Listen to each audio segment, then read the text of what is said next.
Siya lang po ng Malacanang dun po sa GSIS investment po sa isang online game gambling, yung DG Plus daw. Paano po, pero nalugi yung kanilang investment. Isa po ba ito sa mga factor kung bakit No. may apprehension ang government? No, nothing. I didn't even know about that. Hindi ko alam na may ganun yung GSIS. But, no, the revenue side of it is simply not a part of the discussion. Of course, you know, we use that revenue that we are collecting, but that's not really the main point. The complaint against any of these activities is really the social cost. So yan ang pag-aralan natin na mabuti. That is why we are organizing I don't know what you call them. Internally, we're calling it a conclave. To put all of the interested parties, such as, of course, CBCP has been very vocal on their position, so they must be heard. Then we have to hear about from experts on addiction. We have to hear from parents and from teachers as to what the effects are on children. We have to hear from the police what are the effects in terms of criminality. And we really have to examine what are the options. Ano ba talagang policy natin dapat gawin dito sa illegal gambling? Because it's not that simple. Ang nagiging sigaw lagi, ban this, ban.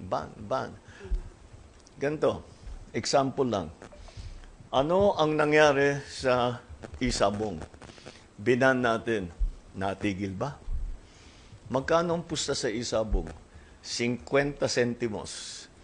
So, lahat talaga nadadamay.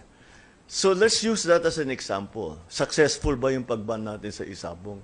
Kung hindi, bakit hindi naging successful? Yun ang mga kailangan natin pag-aralan. Eh ngayon, since nakita natin na nagka-problema, paano natin ayusin yung problema? Ang solusyon ba ay mag-ban o iba yung gagawin natin? Yun ang question ngayon. Ano yung gagawin natin? Kung hindi ban, ano yung gagawin natin? That's what I'm hoping all of these different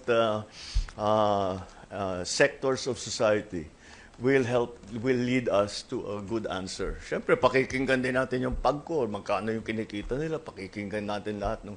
But all of that, we have to hear from everyone because it's not a simple, in my view, ako lang I don't want to influence anyone's opinion here until we hear from the group who will be examining the question. But in my opinion, ban will not take care of the problem.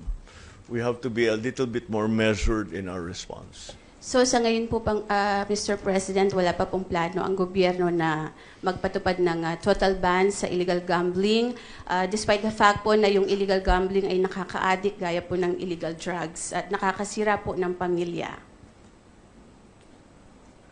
That's the thing. What is the problem?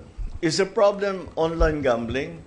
Or is the problem na addict ang tao o nadadamay at natuturuan ng mga bata na magsugal?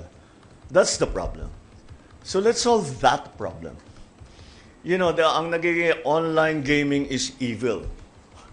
Hindi naman, okay, hindi ban natin. Hindi ba? Ganun, nandun ang usapan ngayon when it comes to online gaming. Pero hindi naman, kailangan talaga may tendency kuminsan tayo dito sa atin. Pagka may problem, ban. It's not necessarily the solution. Maybe it is. Baka pagkatapos ng usapan nila, sasabihin, kailangan talaga iban. Di iban. Pero pag-aralan natin na mabuti. Huwag tayong basta pabigla-bigla yung tinatawag. We have to be measured in our responses. If it comes down to a ban, then we will ban. But if there are better solutions than a ban, we will take those on.